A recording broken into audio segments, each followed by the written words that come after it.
ഓരോ വർഷവും തിരുവനന്തപുരം നഗരി സാക്ഷ്യം വഹിക്കുന്ന ഒരു വലിയ ആൾക്കൂട്ടമുണ്ട്.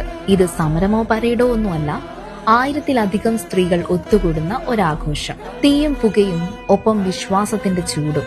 അതാണ് ആറ്റുകാൽ പൊങ്കാല. ലോകത്തിലെ തന്നെ ഏറ്റവും വലിയ സ്ത്രീകളുടെ ഫെസ്റ്റിവൽ. പൊള്ളുന്ന വേനൽ ചൂടിൽ തലസ്ഥാനം ഒരു വലിയ അടുക്കളയായി മാറുന്ന കാഴ്ച. വലിയ സ്റ്റേജോ ലൗഡ് സ്പീക്കറോ ഒന്നുമില്ല. പിന്നെയോ കുറച്ച് വിറകും മൺകുടവും, പിന്നെ എങ്ങും നല്ലൊരു മണമാണ്, ഭക്തിയുടെ മണം. എന്നും ട്രാഫിക് തിരക്കുള്ള തിരുവനന്തപുരം ആ ഒരു ദിവസത്തേക്ക് ഒത്തൊരുമയുടെയും സംസ്കാരത്തിന്റെയും ദിവസമായിരിക്കും.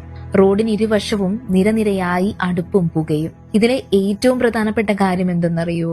ഇവിടെ ഒരു VIP സീറ്റുകളുമില്ല. രാഷ്ട്രീയക്കാരും സിനിമാക്കാരും സാധാരണ ജനങ്ങളും സ്ഥലമുള്ളിടത്ത് വന്നിരിക്കും. എനിക്ക് ഏറ്റവും ഇഷ്ടപ്പെട്ടത് എന്തെന്നറിയോ? ഇത് കഴിഞ്ഞു കിട്ടുന്ന പായസവും വണ്ടപ്പുറ്റും തെരളിയപ്പവും.